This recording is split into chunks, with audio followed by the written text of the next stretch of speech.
고대 도시 서머나의 이름을 간직한 이곳은 지금도 활기찬 항구 도시 이즈미르입니다.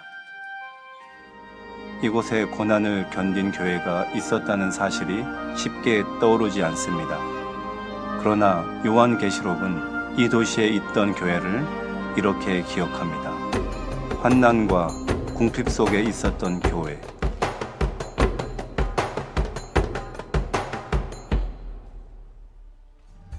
만나교회 성지순례팀은 에베소를 떠나 서머나에 도착했습니다.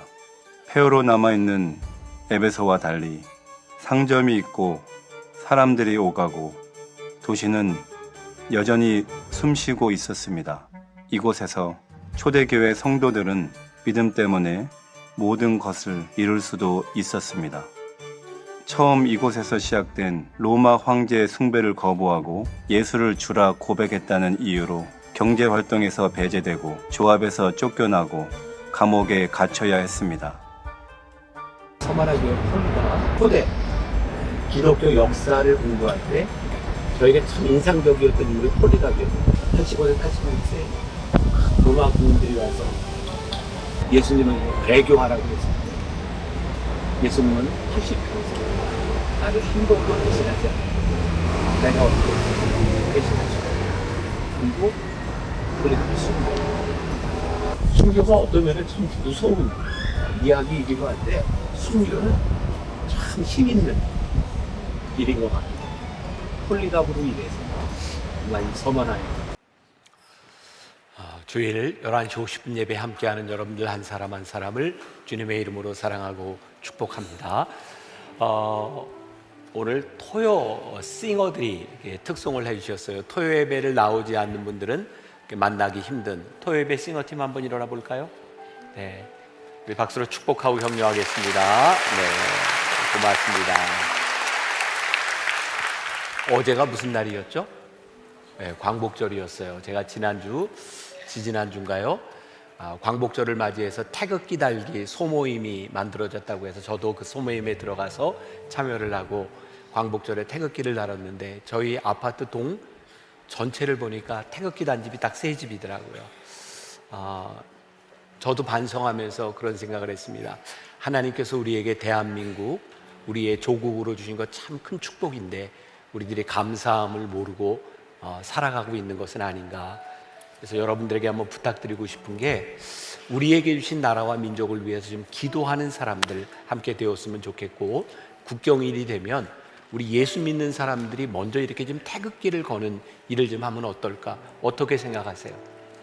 괜찮아요? 그러면 우리 밖에서 예배드리는 분들, 미디어로 예배드리는 분들, 우리 다 같이 이렇게 인사했으면 좋겠습니다. 다음부터는 태극기를 달아요. 이렇게 태극기가 휘날리듯이 한번, 다음부터는 뭐요? 태극기를 달아요. 한번 인사합시다. 시작. 다음부터는 태극기를 달아요. 네, 제가 빈말이 아니라 우리에게 주신 이 나라, 이 민족이 참 큰 축복인데 이 나라를 위해서 여러분들이 기도하는 그런 사람들이 되었으면 좋겠습니다. 변화산 광고를 여러분들이 계속 보고 계십니다. 여러분들을 위해서 변화산 묵상집이 준비되어 있습니다. 한 주간 이 묵상집 보고 또 여기에 주제가 또 나와 있으니까 잘 익힐 수 있도록 꼭 이거 가져가셔서 변화산 참여하시고, 또 변화산에 차가 없어서 못 오시는 분들, 너무 일찍 시작하기 때문에 그분들을 위해서 변화산 때만 버스를 운행을 합니다. 여러분들 운행표도 꼭 가져가셔서 해당되는 분들은 잘 활용하시면 좋을 것 같아요. 변화산의 가장 중요한 일은 우리들이 함께 기도하는 일입니다. 여러분들이 기도 제목 잘 써시고, 우리 목회자들은 뭐 교회에 숙소가 있는 것 아닙니다.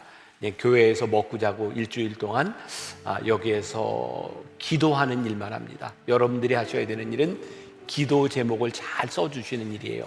저희가 매일 기도 제목을 쓰자 해서 헌금을 한 번에 하지 말고 어떻게 7번 나눠서 하자. 이유는 여러분들이 기도 제목을 잘 쓸 수 있도록 우리 목회자들은 여러분들 기도 제목 가지고 이 강단에서 기도합니다. 꼭 정성스럽게 기도 제목 잘 써주시면 좋을 것 같아요. 한 가지 광고만 더 하겠습니다. 이번 돌아오는 목요일에 우리 만나 워십과 함께 햇빛 투게더 우리 찬양 콘서트를 가지게 되는데, 우리 교회 팀과 함께 우리 양동근, 송지은, 범키, 마이크로닷, 레비스탕스, 또 이제 정범균 이런 분들이 함께 와서 찬양을 합니다. 복지 사각지대에 있는 분들을 위해 함께하는 그런 콘서트인데 여러분들은 그냥 오시면 됩니다. 함께 찬양하고 기도하고 또 변화산을 준비하는 그런 좋은 계기가 되면 좋겠습니다. 자, 지난주부터 시작해서 여러분들과 함께 소아시아 7교회를 함께 말씀을 나누고 공부하고 있습니다. 지난주에 어떤 교회? 예배소 교회. 예배소 교회는 딱 이것만 기억하자 그랬어요. 뭡니까? 첫사랑을 잃어버린 교회. 여러분들이 이번 7주를 지나는 동안 딱 이 교회의 이 말씀 이렇게만 기억해도 여러분 신앙에 도움이 될 것 같아요. 이번 주에는 서머나 교회에 대한 말씀을 나누게 됩니다. 무슨 교회? 서머나 교회. 서머나 교회에 대해서는 여러분이 딱 이것만 기억하면 되겠다. 죽도록 충성하라. 죽도록 충성한 교회. 서머나는 죽도록 충성한 교회다. 자, 우리가 계속해서 이 7교회의 말씀을 나누는데 이 7교회는 다 예수님께서 사도 요한에게 환상으로 나타나셔서 그 교회에 편지를 보내신 내용입니다. 자, 그럼 편지를 보냈으면 편지를 보낸 사람의 의도가 있겠죠. 그리고 이 편지를 받은 사람은 편지를 보낸 그 내용에 대한 올바른 의도를 알아야 편지를 제대로 이해하게 되는 겁니다.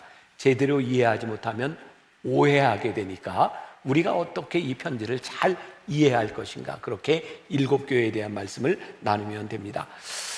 뭐 들어가는 이야기로 여러분들 기네스북에 등록된 가장 짧은 편지가 뭔지 아세요? 기네스북에 올라가 있는 가장 짧은 편지가 이런 편지입니다. 물음표로 보냈더니 느낌표로 답장을 한 거예요. 우리가 잘 아는 빅토르 위고가 레미제라블이라고 하는 책을 썼죠. 이 책을 이제 출판을 했는데 궁금해서 출판사에 빅토르 위고가 물음표로 보냈습니다. 그랬더니 출판사에서 느낌표로 답신을 한 거예요. 어떤 뜻이었을까요? 잘 팔립니까? 그랬더니 네, 의외로 잘 팔립니다. 그리고 이제 느낌표를 내서 보낸 거예요. 기네스북에 올라가 있는 가장 짧은 편지라고 이야기를 합니다. 오래전 제가 연예인들 모이는 그 집회에서 몇 년 동안 매년 설교를 했던 적이 있습니다. 예배를 마치고 집에 돌아왔는데 어떤 젊은 영화배우예요. 연예인이 저에게 카톡 문자를 보냈습니다. 목사님, 오늘 밤 행복했어요. 아마 이 상황을 아는 사람에게는 아무 문제가 없습니다. 예배를 드리고 행복했습니다. 그런데 이 상황을 모르는 사람들에게 젊은 연예인이 오늘 밤 행복했어요, 이렇게 보냈다면 조금 문제가 되지 않을까. 제가 그래서 당분간 그 카톡을 끊었던 적이 있습니다. 이거 잘못하면 오해가 될 수도 있겠다. 이해가 되지 않으면 오해가 되는 상황들이 있죠.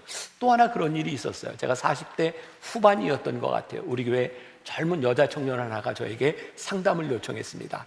목회자는 늘 이렇게 이제 조심해야 되는 부분들이 있으니까 젊은 여자 청년이 상담을 요청했기 때문에 상담을 제 사무실에서 하지 않고 공개된 장소에서 하면 좋겠다 싶어서 저기 임해촌으로 조금 내려가면 코롱 스프렉스라고 하는 곳이 있고 1층이 식당이어서 지금도 식당인지 모르겠어요. 거기에서 제가 정가운데 앉아서 이제 상담을 하게 되었어요. 여자 청년이 교회에 있는 어떤 분으로 인하여 굉장히 어려움을 당하고 있었고 상담을 하는 중간 결국 울음이 터졌고 울기 시작했어요. 갑자기 주변을 바라보니까 사람들이 저를 쳐다보고 있는데 40대 후반에 머리 벗은 남자가 젊은 청년과 함께 이야기를 하는데 젊은 여자 청년이 제 앞에서 울고 있는 모습, 이것도 상황을 모르면 사람들이 오해할 수 있는 상황이었겠다. 제가 아주 인상 깊게 남았던 그런 모습이었어요. 자, 이런 상상을 해볼까요? 제가 어느 술집에서 나오는 걸 여러분들이 보았어요. 그럼 여러분들은 어떤 생각을 할까요? 목사님, 술집에서 나와서 아무한테도 얘기하지 마, 자기만 알고 있어, 이렇게 얘기할 사람도 있을 것 같아요. 비밀스럽게. 실제로 저는 저 수지에 있는 술집에 2번 정도 간 적이 있습니다. 그 당시에 우리 교회 청년 중에 그 술집에서 노래를 하는 청년이 있었는데 제가 그 청년을 믿음으로 다시 끌어들이고 싶었어요. 그래서 제가 그 술집에 노래하는 시간에 가서 안주를 시켜놓고 1시간 동안 그 청년의 노래를 다 들었어요. 끝나고 나서 그 청년이 저를 보고 놀랐어요. 목사님이 여기를 왜? 그러더니 사장님을 불러서 우리 교회 목사님이에요 이렇게 소개했던 굉장히 어색했던 그런 기억도 있어요. 여러분들은 술집에서 나오는 저를 본다면 어떤 상상을 하게 될까요? 또 이런 생각을 해볼까요? 우리 교회에 아주 신실한 청년이 있어요. 마트에서 그 청년을 만났는데 그 청년이 끌고 있는 카트에 소주가 한 박스 실려 있는 거야. 여러분들은 어떤 생각을 할까요? 교회에서 신실한 줄 알았는데, 그런데 어쩌면 이 청년은 옆에 있는 연세가 많은 분의 그 어려움을 위해서 카트를 대신 끌어줄 수도 있었을 것 같아요. 우리들이 생각하고 있는 것들이 다 진실이 아니라 우리들이 올바로 이해하지 못하면 우리는 오해하게 되어 있다. 그래서 우리가 이 소아시아 7교회에 보낸 이 편지를 볼 때에 예수님이 왜 이런 말씀을 하고 계시고, 그리고 교회마다 예수님이 다른 모습으로 나타나시는데 왜 이런 모습으로 나타나셔서 이런 말씀을 하고 계시는가를 우리들이 올바로 알아야 이 말씀을 이해할 수 있을 거고, 그리고 제가 여러분들에게 부탁드리고 싶은 건 요한계시록 2장의 이 7교회에 대한 이야기들이 다 나오고 있는데 여러분들이 말씀을 듣는 것으로 그치는 것이 아니라 한번 이 말씀을 묵상할 수 있는 기회가 있으면 좋겠다. 제가 지난 15주 동안 누가 왕인가 시리즈를 제가 하면서 출판사에 마치는 시간에 맞춰서 좀 책을 좀 내달라 이야기를 한 게, 우리가 말씀을 듣는 것으로 그치는 것이 아니라 이 말씀을 내 것으로 소화하고 이 말씀을 좀 붙들며 살았으면 좋겠다. 책들 다 사서 보고 계시죠? 네, 마음 아픈 얘기를 제가 지금 하고 있군요. 이 시리즈도 끝날 때쯤 맞춰서 책을 나오게 하도록 제가 출판사에 부탁을 좀 하려고 합니다. 왜? 우리가 듣는 것으로 그치지 않고 이 말씀을 좀 우리들의 것으로 잘 소유할 수 있도록 여러분들이 그렇게 공부하면 좋겠다는 생각이 들어요. 자, 이제 서머나 교회에 대해서 이야기를 합니다. 지난주 에베소 교회 밤모섬에 있던 사도 요한이 계시를 받고 예배소에 있는 교회 첫 번째 계시를 이야기하는데 몇 킬로 정도 떨어졌다 그랬죠? 한 100킬로 정도 떨어져 있는 교회였고, 이 에베소에서 북쪽으로 한 80킬로 정도 올라가면 서머나라고 하는 도시가 있습니다. 영상에서도 나왔지만 오늘날 터키의 이즈미르라고 불리는 도시입니다. 지금도 터키의 두 번째 큰 도시이지만 그 당시에도 상업적으로 굉장히 번성했던 도시가 서머나입니다. 서머나 교회가 어떻게 세워졌는지는 성경에 나오지를 않습니다. 단지 성서학자들이, 역사학자들이 추측을 합니다. 지난주에 예배소 교회 이야기를 하면서 예배소 교회가 세워진 이야기가 사도행전 몇 장에 나와 있다 그랬죠? 제가 대답할게요. 19장에 나와 있고 여러분들에게 좀 읽어보라 이런 이야기를 했는데 제가 읽은 것으로 믿고, 자, 그 예배소 교회에, 예배소에 사도 바울이 2년 반에서 3년 정도 있는 그 사이에 아마도 추측하기를 80km 정도 북쪽에 떨어져 있는 서머나 교회를 개척했을 것이다 라고 이야기를 내는데 그것이 상당히 신빙성이 있는 것 같아요. 이 서머나 교회도 역시 사도 바울에 의하여 세워진 그런 교회입니다. 7교회를 보다 보면 지난주에도 이야기를 했지만 칭찬을 예수님이 먼저 하세요. 그리고 거기에 대한 질책과 권면을 하고 계시죠. 지난주에 기억나세요? 예수님이 칭찬하시는 이유는 뭐라고요? 잘못된 걸 좀 교정하려고 칭찬을 하시는데 이 편지를 잘못 이해하는 사람은 칭찬만 기억해. 그러면 안 된다 그랬죠. 기억하는 걸로 알게요. 그리고 이 서머나 교회는 특별한 교회예요. 예수님께서 칭찬만 하세요. 질책할 것이 없었던 교회가 바로 서머나 교회입니다. 자, 서머나 교회에 찾아오신 예수님의 모습이 지난주 예배소에서는 흰 옷을 입고 7 금초대 사이를 다니시는 그런 예수님이었다면 서머나에 찾아오신 예수님은 조금 다른 모습으로 나타나세요. 자, 8절에 보니까 처음이며 마지막이요 죽었다가 살아나신 이가 이르시되, 처음이요 나중이요 죽었다가 살아나시니. 이 당시 서머나 교회는 많은 박해 그리고 고통 가운데 순교자들이 나온 교회였어요. 그런데 그 사람들에게 어떤 예수님이 나타나셨어요?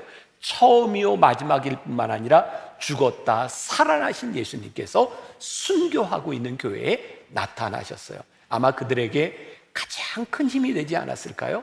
죽었다 살아나신 부활하신 예수님께서 순교하고 있는 교회에 나타나셔서 말씀하셔서 위로와 용기를 주고 계세요.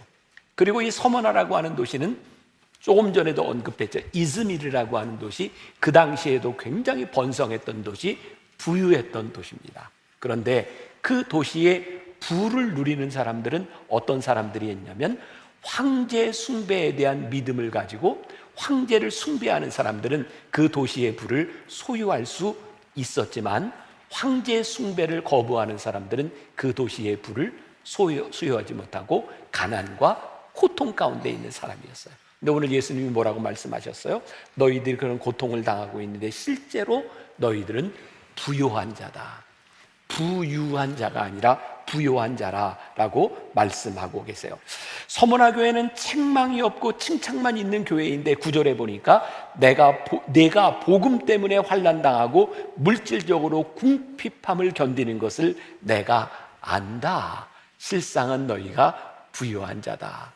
우리 주님이 너희의 고통당하는 것, 왜 고통당하는지를 안다. 이렇게 말씀하고 있어요. 우리가 인생을 살아가면서 받는 고통과 환난은 면제되지 않아요.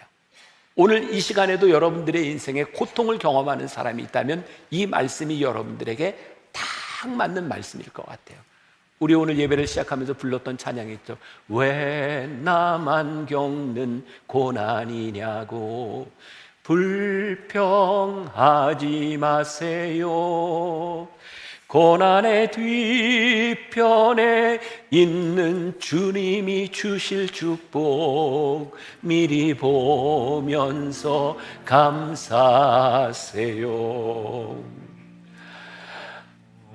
견디기 힘든 지금 이 순간에도 주님이 일하고 계시잖아요. 남들은 지쳐 앉아 있을지라도 당신만 일어서세요. 어떻게? 힘을 내세요. 힘을 내세요. 힘을 내세요. 주님이 손잡고 계시잖아요. 주님이 나와 함께함을 믿는다면 어떤 역경도 이길 수 있잖아요. 하나님은 우리들에게 고통이 축복이라고 말씀하지 않았어요. 그런데 우리들이 고난당하고 우리들이 고통당하고 있는 이유를 알고 그 고통의 가치를 알면 그것이 우리들에게 축복이라고 말씀하고 계시는 거예요. 여러분들 지금 고통당하고 있는 분들, 제가 9시 50분 예배를 마치고도 내일 병원에 입원해서 화요일날 암 수술을 받아야 되는 원로 장로님을 위해서 기도했는데, 장로님 고통이 축복이에요, 이렇게 제가 기도하지 않아요. 여러분, 고통이 우리들의 축복이 아니에요.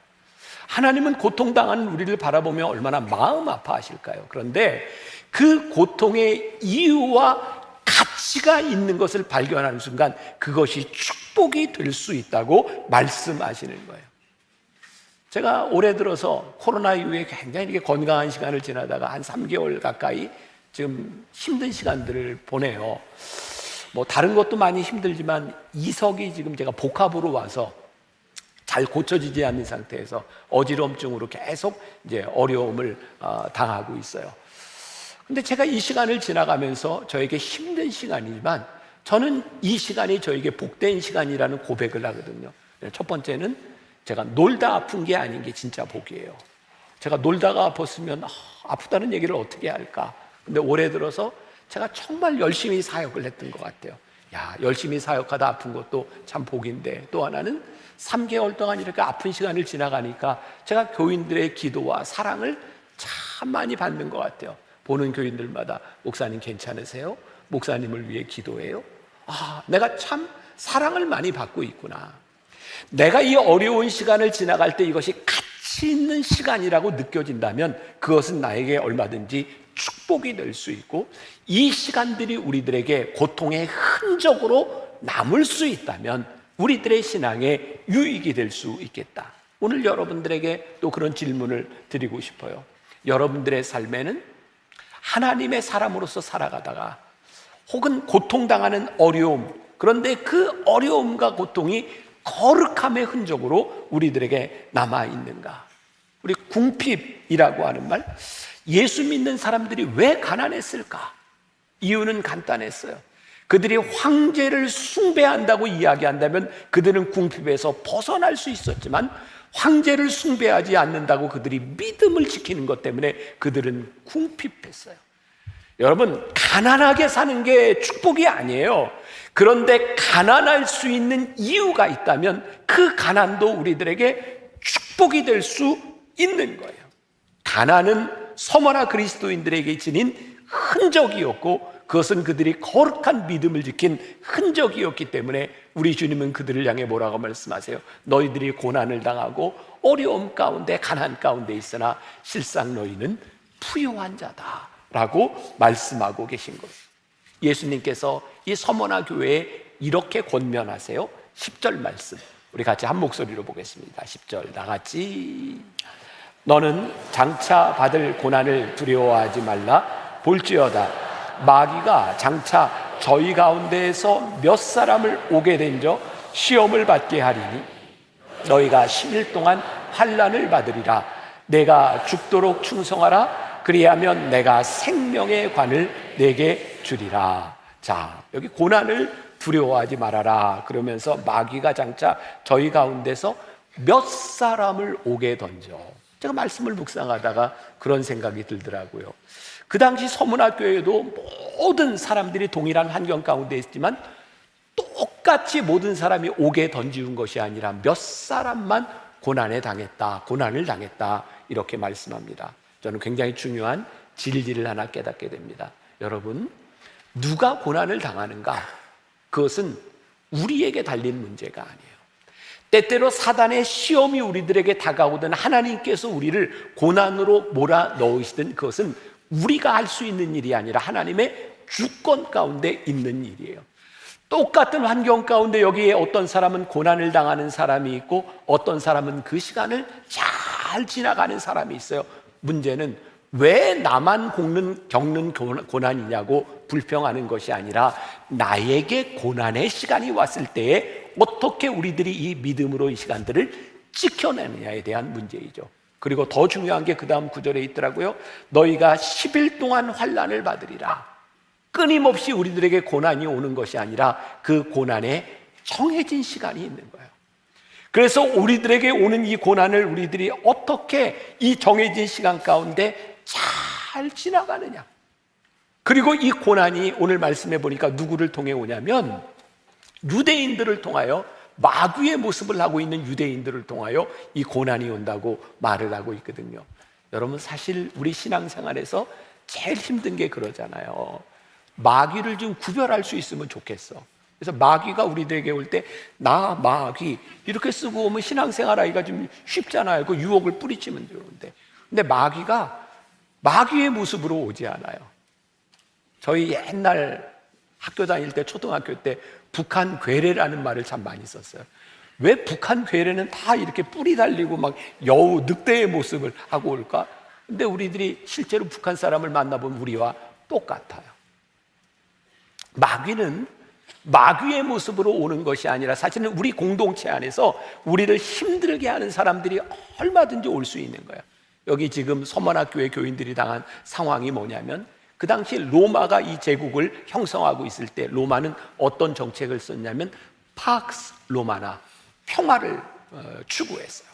그래서 이 나라를 점령하고 식민지로 삼아도 그들이 가지고 있는 문화를 존중해줬고 그들의 종교를 존중해줬어요.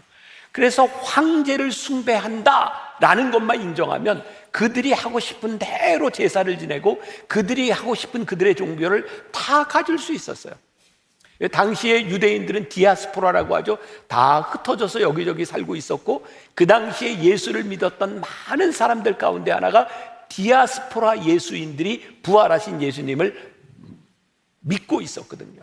그런데 유대인들이 생각해 보니까 우리는 유대인으로서 아무 문제 없이 잘 살아갈 수 있는데 예수를 믿는 사람들이 절대로 황제를 주라 시인하지 않는 것 때문에 경제적인 어려움들, 많은 고통을 당하게 된 거예요. 그래서 그 유대인들이 크리스찬들을 고발하고 고소하고 더 힘들게 만드는 상황이었어요. 그런데 오늘 예수님께서, 서머나교회 예수님께서 뭐라고 말씀하세요? 내가 다 안다. 내가 다 그 상황을 안다. 염려하지 말아라. 제가 결혼하고 제 아내하고 살면서 나중에 제 아내가 이제 그런 얘기를 하더라고요. 자기가 제일 힘들었던 것 중에 하나가 그냥 남편인 제가 그래 알아 그렇게 얘기만 해주면 이렇게 마음이 참 위로가 되고 좋았을 텐데 제가 그랬던 모양이에요. 그래? 나도 그래. 그리고 그거 다 그런 거 아니야? 사실은 따져서 무언가를 알고 싶었던 것이 아니라 힘든 거 그래 알아. 그거면 좋겠을 거라. 오늘 우리들의 삶에 고난이 면제되는 것이 아니라 우리들이 고통 가운데 살아가는 삶이 우리들에게 다가오게 될 때 그것도 나의 의지가 아니라 누군가를 통하여 우리들이 어려움을 당할 때 그걸 누가 아세요? 우리 주님이 다 안다. 그러니 네가 죽도록 끝까지 충성해라. 이렇게 말씀하고 있어요. 충성에는 뭐가 있다? 면류관이 있다. 여기에서 죽도록이라고 하는 말은 어떤 말일까요? 중단하지 말고 끝까지. 조금 전에 영상에서 여러분들이 보았을 텐데 그때 제가 우리 성도들과 함께 성지순례를 하면서 그 서머나 교회에서 그런 얘기를 했어요.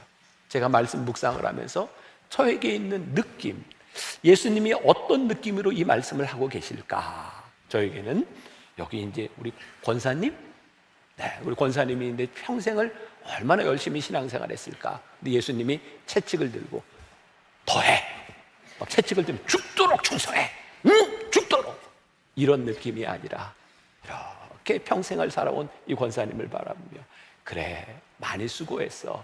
근데 죽도록 충성하면 좋겠어. 끝까지 이 길을 가. 예수님이 그렇게 말씀하시는 것 같아요.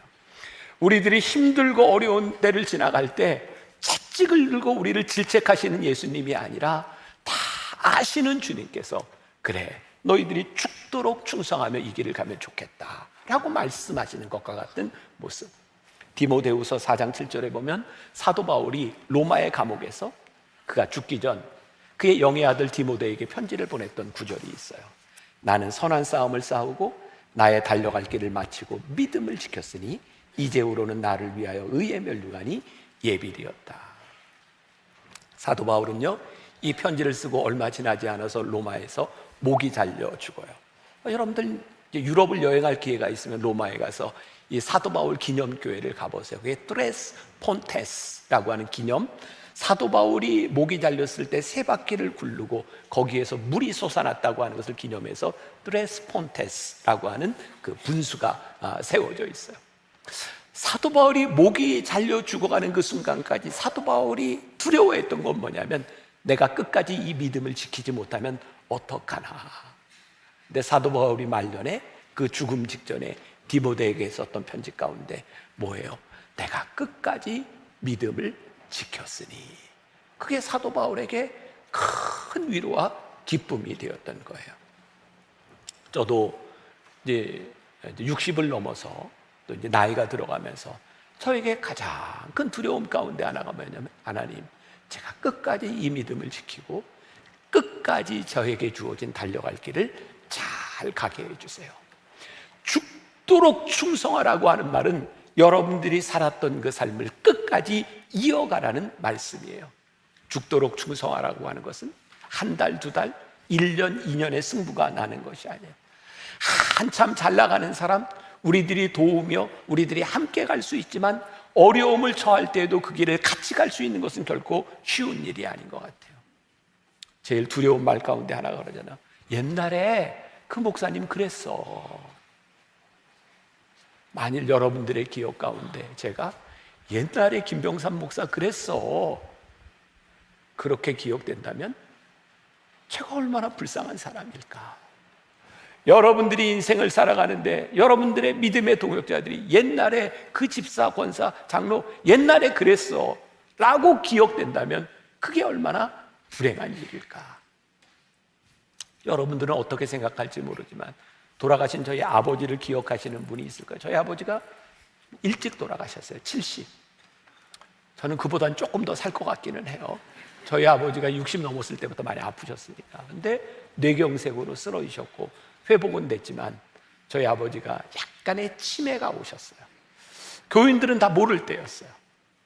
근데 그때 수술을 하기 위해서 병원에 들어가셨다가 심장마비로 70에 세상을 떠나셨는데 이렇게 지나놓고 보면 저는 제일 감사한 게 저희 아버지를 기억하고 있는 교인들의 머릿속에 치매로 또 어려움을 당하고 혹시라도 교회를 힘들게 하셨던 아버지의 모습이 아니라 교인들을 사랑하고 우리 교인들의 마음 가운데 인자했던 아버지 같은 목사님으로 기억될 수 있다는 게 저에겐 너무 큰 축복이라는 생각이 드는 거예요. 여러분, 우리의 인생이 얼마를 더 사느냐에 있는 것이 아니라 우리들이 끝까지 얼마나 충성된 삶을 살아가느냐가 우리의 인생의 복이 아닐까요? 그래서 우리 주님이 뭐라고 말씀하세요? 견디라는 거예요. 끝까지 충성하라는 거예요. 시험이 와봐야 죽도록 충성한다는 것이 어떤 의미인지를 알게 될 수 있다는 거예요. 그러니 오늘 여기 예배를 드리는 여러분들 가운데, 말씀을 듣는 여러분들 가운데 시험과 고난의 시간을 지나가는 사람이 있다면 이 시간들이 우리의 믿음의 보증수표가 될 수 있도록 견디며 충성스러운 삶을 살아가라는 거예요.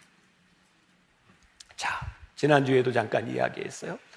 이 예언의 말씀이 교회에 전해지던 때는 우리가 방문했던 그 교회에 터가 있었던 때가 아니라 단순히 가정교회가 있었던 그런 교회고, 이 예언을 듣고 이 계시의 말씀을 들었던 교회들이 어떻게 되었는가, 그 교회의 터를 우리들이 방문했다고 기억나시죠? 조금 전에 나와 있던 그 교회는 그 서머나의 폴리갑 감독의 순교를 기념해서 지어진 교회입니다.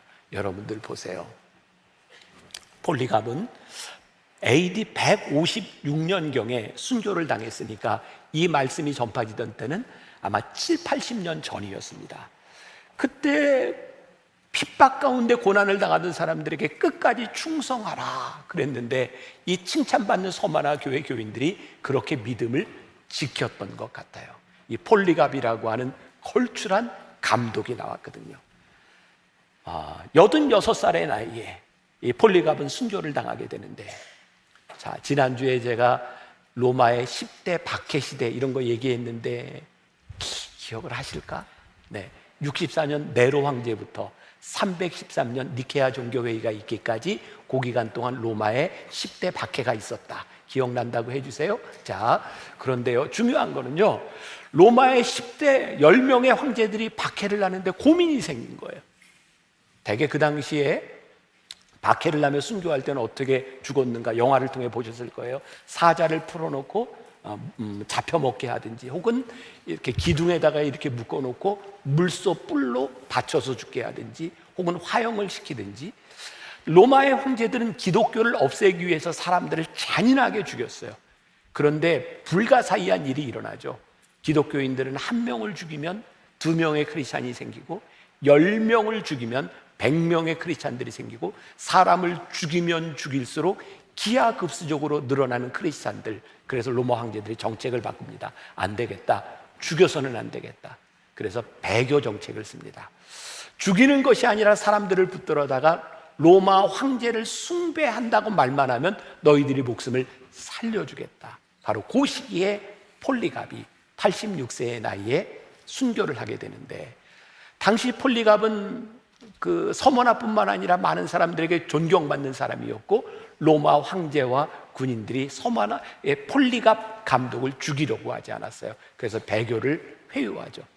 지금이라도 황제를 숭배한다고 이야기하면 당신의 목숨을 건져주겠습니다. 폴리갑이 그때 유명한 말을 남겨요. 내 80평생 예수님은 한 번도 나를 모른다 부인하지 않으셨는데 나는 예수님을 부인할 수 없습니다. 그리고 순교를 당하게 됩니다. 끝까지 충성했던 사람. 지금 우리 교인들 중에 많은 사람들이 지금 몽골 단기 선교를 가 있습니다. 몽골의 그 아가페 병원을 우리 교회가 이렇게 돌봐야 되는 그런 상황이고, 지금 우리 교회에 김동형 장로님이 병원을 접고 거기에 원장으로 들어가 계세요. 제가 한 달쯤 전 그 병원 문제 때문에 제가 2박 3일 동안 몽골을 다녀오게 됐어요. 여기에서는 그렇게 깊은 이야기를 나누지 못했는데 거기에서 장로님의 이야기를 좀 듣게 됐어요. 우리 그 장로님은 어머니 권사님이 계셔서 제가 얘기하기가 조금 그런데, 신학교를 다닐 때 교회도 안 다니고 술을 많이 먹었어요. 그리고 신앙에 떠나 있다가 이제 개인 병원을 하다가 은혜를 경험하고 그렇게 하나님 앞에 서원을 냈어요. 55살이 되면 내가 병원을 접고 선교사로 나가겠습니다. 그 무렵에 김동영 장로님이 방글라데시 선교사로 나가겠다고, 의료 선교사로 나가겠다고 저에게 이야기할 때, 제가 아무래도 상황이 나갈 상황은 아닌 것 같아서 장로님 나가지 마세요. 그때 굉장히 저에게 실망도 많이 했고 마음이 많이 이렇게 좀 상했던 것 같아요. 그런데 저희들이 원치 않는 상황에서 몽골의 병원을 저희 교회가 좀 돌봐야 되는 상황이 되었고, 그때 제가 김동영 장로님을 불러서 장로님이 이 병원에 선교사로 나가면 좋겠어요. 근데 장로님이 저 못 나갑니다, 그렇게 얘기를 했어요. 그때 장로님 얘기로는 이 의학적으로는 설명이 되지 않는 부분인데, 급성으로 당뇨병이 와서 당화혈색소와 혈당이 확 올라가서 이건 좀 굉장히 위험한 수치까지 갔고 몸무게가 20kg 이상 막 갑자기 빠지는 그런 상황에서 장로님이 저는 못 갑니다, 이렇게 저에게 얘기를 했던 거예요. 근데 집으로 돌아갔는데 이 장로님의 마음속에 드는 생각이 그런 생각이었대요. 내가 하나님 앞에 위선자 같다. 내가 하나님 앞에 서원했는데 내가 당뇨병으로 못 간다고 하는 게, 아니 내가 당뇨병으로 죽으나 가서 죽으나 죽는 건 마찬가지인데 내가 하나님 앞에 위선자처럼 느껴지는 것 같다. 그리고 그 순간 의학적으로 설명이 안 되는 당뇨가 갑자기 수치가 다 내려가고 이 장로님은 선교사로 나가기로 결심을 했어요. 이제 병원을 접어야 되는 순간이에요. 수십 년 동안 운영하던 개인 병원을 접는데 대개 병원을 그만두는 사람을 보면 뒷모습이 너무 초라해 보였다는 거예요. 잘 되는데 접지는 않잖아요. 그래서 그 초라한 모습, 사람들에게 초라하게 비추는 것이 싫어서 이 장로님은 이제 그 병원에다가 언제까지 병원 진료를 하고 언제부터 나는 선교사를 나갑니다, 이렇게 하고 마지막 날까지 진료를 하게 된 거예요. 물론 그 병원은 잘 되는 병원이었어요. 근데 그날 8시까지 진료를 하는데 그날 저녁 7시 50분 마지막 발 골절된 환자까지 보고 그리고 이제 병원 문을 닫는데 병원 직원들이 그렇게 얘기를 하더래요. 우리는 원장님이 오전만 진료하고 문 닫을 줄 알았어요. 그만둘 사람인데 뭐 그렇게 마지막 환자까지 볼 줄 몰랐어요. 근데 장로님이 끝까지 그 환자를 보고, 그리고 거기에서 많이 감동이 되었던 것 중에 하나는 그 지역에 있는 사람들이 이 장로님에게 꽃다발과 떡을 내다 주면서 너무 감사했노라고. 그래서 이 장로님이 내가 그리스도인으로서 잘못 살진 않은 것 같다. 그리고 이제 병원으로 선교사로 가서 원장이 된 거예요. 저하고 얘기하는 동안 얼마나 신나서 얘기하는지. 목사님, 저 너무 행복해요. 너무 좋아요. 제가 보이기엔 의사가 아니라 목사예요. 진료하는 것보다 신방하는 걸 더 좋아해요.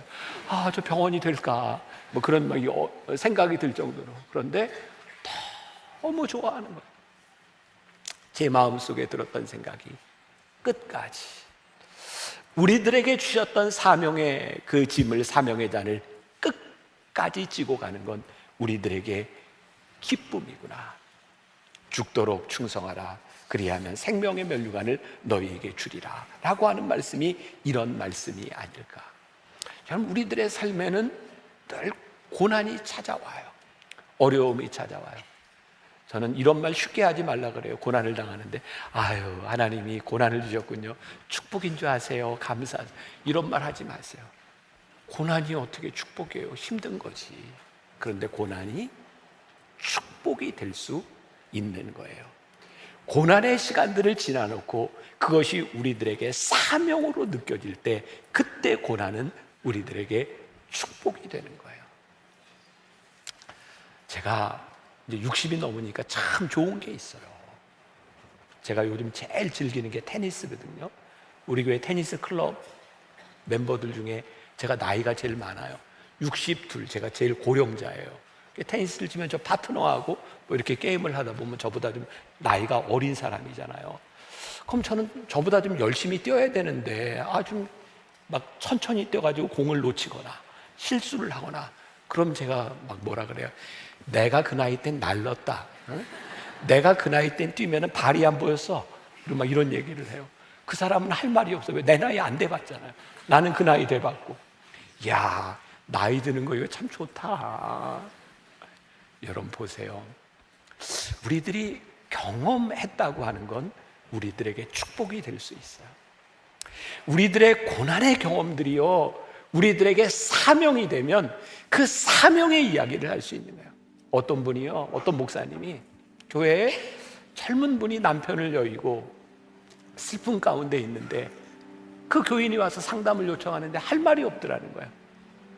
목사님, 저 어떻게 살아요? 그래서 목사님이 어떻게 해요? 기도하세요. 기도해야죠. 그랬더니 이 여자분이 그러더래요. 기도해야 되는 건 아는데 그것 가지고 답이 안 돼요. 제가 너무 답답해요. 그때 목사님이 한 분 떠오르는 사람이 있더래요. 그 열심히 봉사하는 분 중에 역시 젊을 때 남편을 잃었던 그 집사님에게 전화를 했대. 집사님 와서 이 자매님에게 한마디 좀 해주세요. 근데 그분이 와서 이렇게 얘기하더래요. 자매님, 혼자 살아보니까 살만해요. 용기를 내세요. 그분이 그 이야기를 듣고 위안을 받고 돌아가더라는 거예요. 상처 입은 자가 상처를 치유하고 고통을 당했던 자가 그 고통으로 인하여 사명을 깨닫게 돼요. 그게 뭐라고요? 그게 축복이라고요.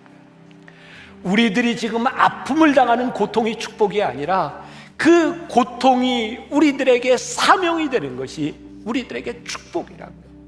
죽도록 충성해라. 이기는 비결이 뭐야? 죽도록 충성해라. 여러분, 서머나 이즈미르라고 하는 도시는 향신료와 모략으로 돈을 버는 도시였대요. 그게 은유적인 해석이겠죠. 향신료와 모략이 짙은 향내를 내기 위해서는 찍고 빻아야 돼요.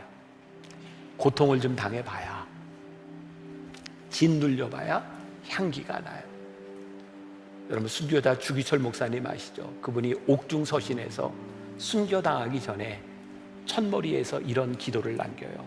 소나무는 죽기 전에 찍어야 푸른 것이고 백합화는 시들기 전에 떨어져야 향기롭습니다. 이 몸도 시들기 전에 주님 제단에 드려지기를 바랍니다.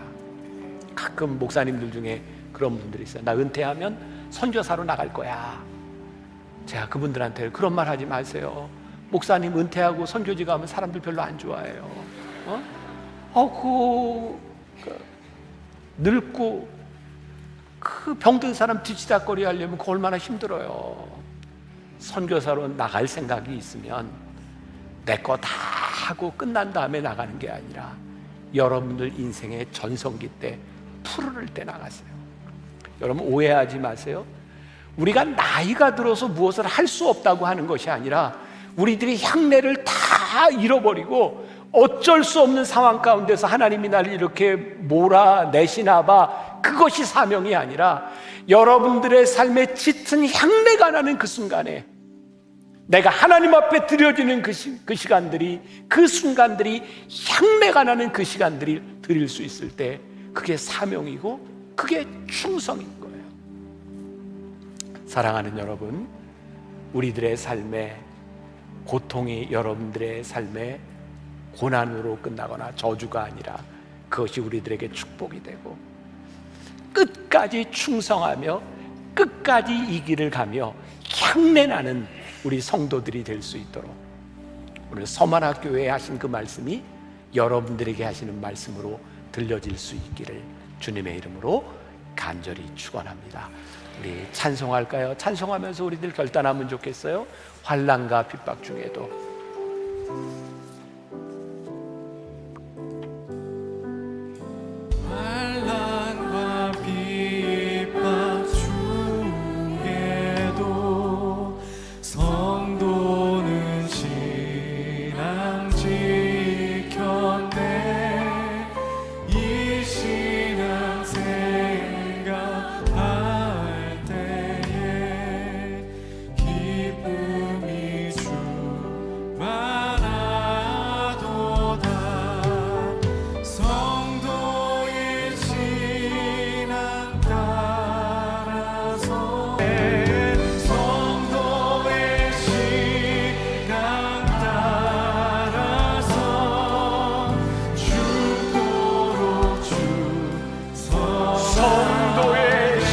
따라서 성도의 신앙 따라서 죽도록 충성하겠네.